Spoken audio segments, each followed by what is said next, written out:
ಸನ್ಮಾನ್ಯ ಸಭಾಧ್ಯಕ್ಷರೇ, ಚಿಕ್ಕೋಡಿ ಶೈಕ್ಷಣಿಕ ಜಿಲ್ಲೆಯನ್ನು ಚಿಕ್ಕೋಡಿ ಜಿಲ್ಲಾ ಕೇಂದ್ರವನ್ನಾಗಿ ಘೋಷಣೆ ಮಾಡುವಂತೆ ಬಹಳ ದಿನಗಳಿಂದ ನೆನೆಗುದಿಗೆ ಬಿದ್ದಿರುವ ಚಿಕ್ಕೋಡಿ ಜಿಲ್ಲಾ ಕೇಂದ್ರವನ್ನಾಗಿ ಘೋಷಣೆ ಮಾಡಲು ಇರುವ ತೊಂದರೆಗಳನ್ನು ನಿವಾರಣೆ ಮಾಡಿ ಘೋಷಣೆ ಮಾಡುವಂತೆ ಮಾನ್ಯ ಮುಖ್ಯಮಂತ್ರಿಗಳ ಗಮನವನ್ನು ಸೆಳೆಯ ಬಯಸುತ್ತೇನೆ ಸರ್.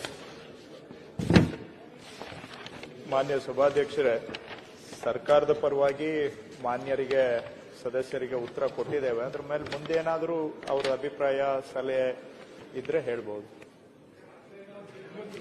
ಸನ್ಮಾನ್ಯ ಸಭಾಧ್ಯಕ್ಷರೇ, ಮಾತಾಡ್ಲಿ ಪಾಪ. ಉತ್ತರವನ್ನ ಕೊಟ್ಟದಾರ ಹಾರಿಕೆ ಉತ್ತರ ಕೊಟ್ಟರು ಸರ್. ಕೊಡ್ಲಿಲ್ಲ ಅಂದ್ರೆ ಬೆಳಗಾವಿ ಜಿಲ್ಲೆಯನ್ನು ವಿಭಜಿಸಿ ಚಿಕ್ಕೋಡಿ ತಾಲೂಕನ್ನು ನೂತನ ಜಿಲ್ಲಾ ಕೇಂದ್ರವನ್ನಾಗಿ ಸೃಜಿಸುವ ಸಂಬಂಧ ಕೋರಿಕೆಗಳು ಸ್ವೀಕೃತವಾಗಿರುತ್ತವೆ. ಸದರಿ ಕೋರಿಕೆಗಳನ್ನು ಪರಿಗಣಿಸಲು ಸೂಕ್ತವಾಗಿದ್ದಲ್ಲಿ ಸರ್ಕಾರಕ್ಕೆ ವಿವರವಾದ ಪ್ರಸ್ತಾವನೆ ಸಲ್ಲಿಸುವಂತೆ ಪ್ರಾದೇಶಿಕ ಆಯುಕ್ತರು ಬೆಳಗಾವಿ ವಿಭಾಗ ಇವರಿಗೆ ನಿರ್ದೇಶಿಸಲಾಗಿದ್ದು ವರದಿ ನಿರೀಕ್ಷಿಸಲಾಗುತ್ತಿದೆ.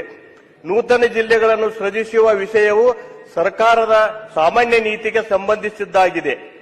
ನೂತನ ಜಿಲ್ಲೆಯನ್ನಾಗಿ ರಚಿಸಬೇಕಾದರೆ ಭೌಗೋಳಿಕ ಮತ್ತು ಆಡಳಿತಾತ್ಮಕ ಅಗತ್ಯತೆಗಳ ಜೊತೆಗೆ ರಾಜ್ಯದ ಆರ್ಥಿಕ ಪರಿಸ್ಥಿತಿಯನ್ನು ಪರಿಗಣಿಸಿ ಸಂಪನ್ಮೂಲಗಳ ಕ್ರೋಢೀಕರಣ ಮತ್ತು ಹಣಕಾಸಿನ ಇತಿಮಿತಿಯನ್ನು ಒಳಗೊಂಡಿರುತ್ತದೆ.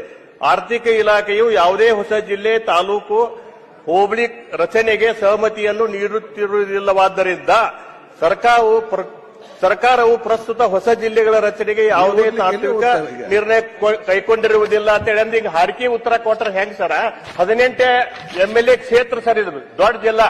ಈಗ ಹಿಂದೆ 20 ವರ್ಷ ಹಿಂದನ ದಿವಂಗತ JH ಪಾಟೀಲ್ ಸಾಹೇಬ್ರು ಮುಖ್ಯಮಂತ್ರಿ ಇದ್ದಾಗ ಘೋಷಣೆ ಮಾಡಿದಂತ ಜಿಲ್ಲೆ ಚಿಕ್ಕೋಡಿ.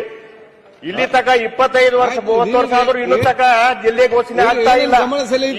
ಈಗಾಗಲೇ ಚಿಕ್ಕೋಡಿಯಲ್ಲಿ, ಅತ್ತನೆಯಲ್ಲಿ, ಗೋಕಾಕದಲ್ಲಿ ಹೋರಾಟ ಮಾಡ್ತಾರೆ ಸರ್ ರೈತರು. ಉತ್ತರ ಕೊಡ್ತಾರೆ.